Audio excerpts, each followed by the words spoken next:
Salut à tous, c'est Lunaris. Aujourd'hui, une petite vidéo pour vous présenter la Suzuki Cappuccino.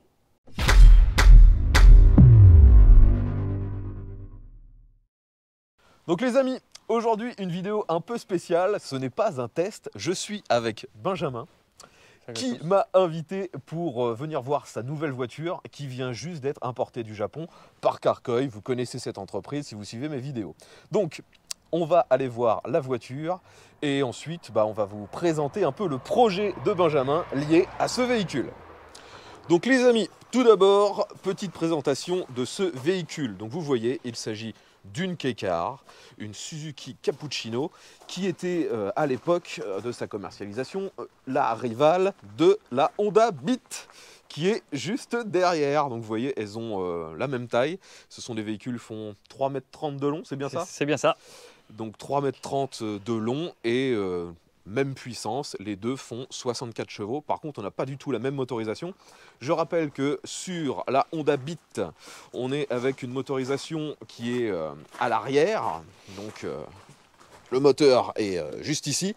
Et donc c'est un moteur atmosphérique 660 cm3 qui développe 64 chevaux. Ici, à l'inverse, on est avec un moteur en position avant, qui est lui aussi de 660 cm3 et par contre il est alimenté par un turbo. Donc normalement on a bien plus de couple avec la Cappuccino. Alors Benjamin, oui. Déjà, pourquoi tu as acheté ce véhicule? Ça, on dirait que c'est de la faute de Lunaris qui m'a donné envie d'acheter une K-Car. Ouais, parce qu'en plus, mets-toi à côté de la voiture, t'as pas réellement le gabarit pour une K-Car en fait. 1m83, donc... donc voilà, moi on peut comprendre, moi je fais un gabarit à la japonaise, sauf peut-être au niveau du poids. Ouais. Mais en termes de taille, moi je rentre facilement. Donc, tu t'es intéressé à cette Cappuccino et pourquoi ce modèle par rapport à une Beat ou aux autres qui sont disponibles là-bas? Pourquoi déjà l'histoire de son toit, qui est différent des autres, qu'on verra tout à l'heure. Ensuite, 3 cylindres turbo, je me suis dit ça peut être sympa. Et puis, ça ressemblait un peu au MX-5 deuxième génération, donc NB pour les connaisseurs. C'est vrai. De face, ça ressemble un petit peu, donc... C'est vrai que quand on voit la voiture, déjà, c'est une voiture qui est quasiment inconnue chez nous en France. Aux États-Unis, c'est un peu la même chose. Et le peu de personnes en fait qui possèdent cette voiture aux États-Unis, la plupart du temps, les gens confondent instantanément avec une MX-5 NB. Donc là, vous voyez que derrière, on a une MX-5 NA. Et à côté, elle paraît un peu gigantesque, alors que c'est déjà à la base une petite voiture. Vous voyez un peu la différence de taille. Bon, je sais que la perspective est un peu abusée, ça accentue complètement l'effet d'échelle, mais je vous assure que la Cappuccino, c'est bien plus petit qu'une MX-5. Et moi, perso, je trouve aussi qu'elle a un peu un look de Viper, en fait. Oui.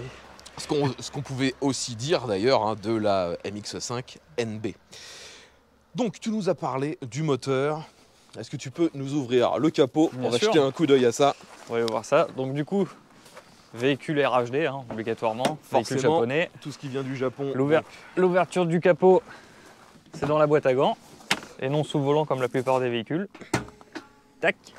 Ouais, l'ouverture du capot, c'est pareil dans ma Copen. C'est dans la boîte à gants. Hop. Et voilà. Et on arrive donc sur le petit moteur. Voilà. Donc comme je vous disais, un moteur 3 cylindres, turbo. Il se planque où le turbo là-dessus? On peut dire qu'il se planque, il est là derrière, en bas là. Je suis pas sûr qu'on le verra bien. Je pense pas, à la caméra. On voit même pas la coquille. Il est un peu caché. Mais donc le moteur est vraiment tout petit. Vous vous en apercevez pas forcément à la caméra parce que forcément, vu que toute la voiture est petite, le moteur ne paraît pas spécialement minuscule. Mais en réalité, vous voyez, si je mets ma main, le moteur est vraiment tout petit. Donc, tu as acheté ce véhicule. C'était un but de restauration. Ah oui, restauration. Il y a énormément de boulot dessus. Il y a énormément de carrosserie. Il y a pas mal de mécanique. Pour donner un exemple, les planchers gauche-droite sont pourris. Il faut les refaire entièrement. D'accord. Les têtes de McPherson, on voit là, Ça a été mastiqué au Japon. Là, c'est pareil. Hein. Ouais, c'est complètement attaqué. C'est attaqué par la corrosion. Voilà, pareil de l'autre côté. Ça a été une espèce de choucroute, ouais, un mastic. Il y a un genre de mastic là qui est pas d'origine. Voilà, après, ensuite, qu'est-ce qu'il y a là au niveau carrosserie, les bas de caisse. On voit qu'il y a de la corrosion qui s'est mise. Ça doit être une voiture qui a dû rester stationnée pendant longtemps, je pense. suppose. Ouais. Ça, ensuite, qu'est-ce qu'il y a là dans l'entrée de porte droite, juste sur le montant, on voit ça commence à percer.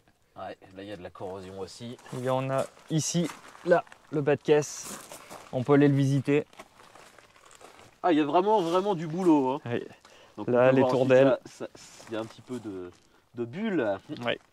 C'est la rouille qui est sous la peinture. Même là, on voit que ça. Il y a eu un espèce de mastic de posé sur les. Ouais, de toute façon, je ne sais pas si vous le verrez bien à la caméra, mais on voit que la partie arrière, elle a été repeinte. Il y a une démarcation juste ici. L'arrière, en plus, ça a été mal repeint. Oui. Ensuite, les panneaux du toit qui sont oxydés vu que c'est de l'aluminium. On voit que ça bulle là, un petit poc là, là. Là, ce côté-là, pareil que l'autre. Sauf que là, ce bas de caisse-là est épargné par la rouille, à peu près. Ensuite, les entrées de porte, normalement, celui-là, ça va encore. Ça commence un petit peu là-bas, donc ça, c'est à rectifier. L'intérieur a l'air plutôt propre, sinon. Alors forcément, il y a les sièges, c'est du simili-cuir, je pense. Hein. Ouais. On a des petits patchs qui ont été rajoutés parce qu'il doit y avoir des trous ou des déchirures. Mais j'aime beaucoup le dessin de ces sièges. Hop. Et donc ton but, c'est de faire quoi? De faire un véhicule d'origine ou de le mettre un peu tuning? Enfin, je sais pas ce que tu as... Tout d'origine. Complètement d'origine? Complètement d'origine. C'est-à-dire tu veux revenir même à la teinte d'origine? Exactement. Tout d'origine. Tout d'origine. Et ça te fait pas peur, justement, la disponibilité des pièces, tout faire venir du Japon? C'est pas dérangeant, on prendra le temps qu'il faudra. D'accord, ouais. Tu t'es pas donné de date? Non. Impeccable. Donc, on peut voir qu'il y a eu des modifs qui ont été faites au Japon sur ce véhicule. Vous doutez bien que la barre anti-rapprochement, là, c'est pas tellement d'origine. Elle a des combinés filetés aussi. Ouais, je me suis rendu compte de ça. On peut voir que là, les amortisseurs donc, ne sont pas d'origine. À l'intérieur, j'ai pu voir également qu'elle avait de l'électronique qui a été rajoutée. Donc on a déjà les deux manomètres qui sont juste ici, qui ont été bien sûr rajoutés. On a un boîtier de gestion du turbo, c'est ça? C'est ça, pour la régulation de pression de turbo. Et ensuite un turbo timer, ce qui laisse le véhicule en route une fois qu'on a coupé le contact. Et voilà, ensuite, alors je suppose que le volant n'est pas d'origine, ça m'étonnerait que ce soit un Momo d'origine. Le pommeau de levier de vitesse, pareil, n'est pas d'origine, ainsi que la radio. Mais sinon, le véhicule a l'air en relativement bon état à l'intérieur, du moins en meilleur état qu'à l'extérieur. Au moins, voilà, exactement. Alors, la question qui fâche, tout le monde va se la poser. Est-ce que tu t'es donné une limite de budget pour la remettre en état? Non. Non, donc tu n'as pas de limite de temps, pas de limite de budget. Pas de limite de budget. Non. Ok. Mais autre question que les gens vont se poser, si tu n'as pas de limite de budget, pourquoi ne pas en acheter une qui est déjà impeccable? Ça, c'est la passion de la restauration, c'est pas ma première voiture. Celle-là a été restaurée, la MX5. Ok. Donc celle-là, c'est pareil, on l'a eu, dans celle-là, on pouvait carrément rentrer les mains dans les bas de caisse pour donner une idée de la rouille. Ah oui. Donc voilà. Celle-ci, elle est impeccable, quoi. Voilà. Donc quand tu dis que tu fais la restauration, tu t'occupes de la carrosserie, du moteur, de tout? Majoritairement mécanique, et moi je vais faire juste la restructuration. Tout ce qui est peinture, c'est pas moi. D'accord. Ok, donc vous pouvez voir que, vu le résultat sur cette jolie MX5, on peut s'attendre d'ici quelques temps à avoir un résultat identique sur cette petite Suzuki. On va maintenant vous montrer la procédure pour décapoter le véhicule. Donc vous pouvez voir déjà que quand elle est en mode coupé, on a un toit en dur. Hein. C'est en combien? C'est en 3? 3 éléments et 4 en comptant la lunette arrière qui descend dans la voiture. D'accord. Donc on a ces 3 parties là. Et contrairement à ce qu'on pourrait croire, la partie vitrée à l'arrière, elle est amovible ou escamotable, je ne sais pas trop comment on dit. De toute façon, on vous montre ça tout de suite. Je te regarde, si tu as besoin de moi, tu n'hésites pas. Normalement, ça devrait y aller, au cas où on ne sait jamais. Hop, donc, on dégoupille. Pardon. Là. Tac. Il n'y a pas beaucoup de place. Hein. Mais non, c'est une très grande voiture. Hop. Ok, donc c'est les éléments en aluminium. En aluminium. Super léger. Hop. Et je me souviens plus, ces éléments, ils étaient noirs, peu importe la couleur de la voiture? Alors, sur le peu que j'ai vu, oui. Elles étaient toutes noires.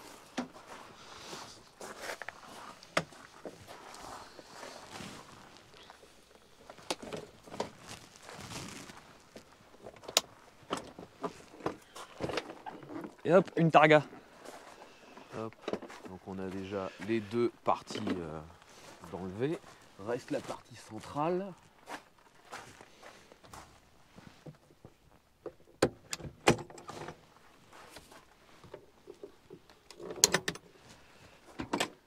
Et voilà. Bien. Et là vous avez une targa. Et donc, normalement, ces trois éléments sont conçus pour rentrer dans l'espace qui est dans le coffre. Et on a même des housses qui sont dédiées à ça. Maintenant, la partie arrière, comment ça bascule? Alors du coup, il faut déverrouiller la lunette. On tire là, ici, là, elle est déverrouillée. Et ensuite, ça bascule. Et voilà. Et maintenant, on a un petit cabriolet. Franchement, ce système est peu commun. J'ai pas le souvenir d'avoir vu d'autres voitures qui avaient un système comme ça, qui pouvait être cabriolet, targa et coupé en même temps. On peut voir d'ailleurs que peu importe si la lunette arrière est rabattue ou pas, on conserve toujours un emplacement de rangement à l'arrière. Ça, c'est plutôt bien. Et ça ne change rien à la capacité du coffre. Non, ça ne change rien. Il reste toujours pareil. Bon, allez, on va refermer les portes. Je vais faire un petit plan pour montrer l'allure de cette voiture maintenant en cabriolet. Alors ne m'en veuillez pas si les plans ne sont pas ultra bons. Hein. Je suis avec la GoPro. Et en plus, on n'a pas trop de soleil. Pas trop.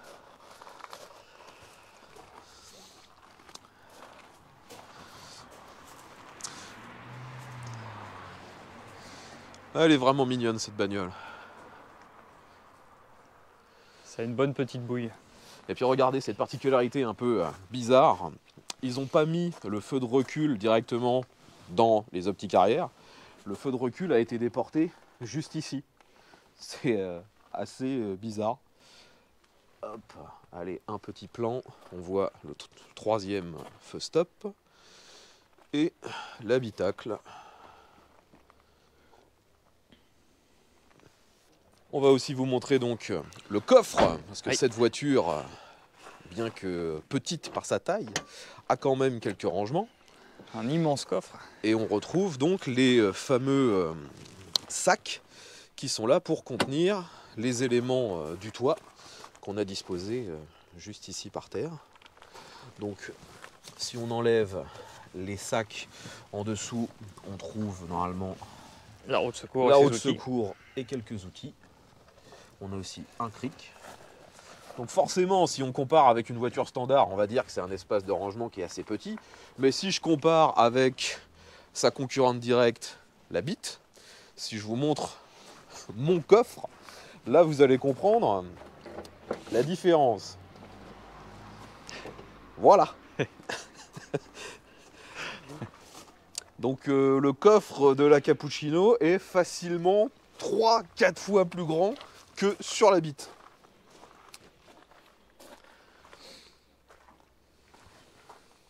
Bon les amis, ça va être tout pour cette première vidéo concernant la Cappuccino. De toute façon, vous n'allez pas être sans nous revoir, vu que je vais revenir fréquemment voir l'avancée des travaux sur ce véhicule, vu que Benjamin nous a dit qu'il allait absolument tout remettre en état. Ouais.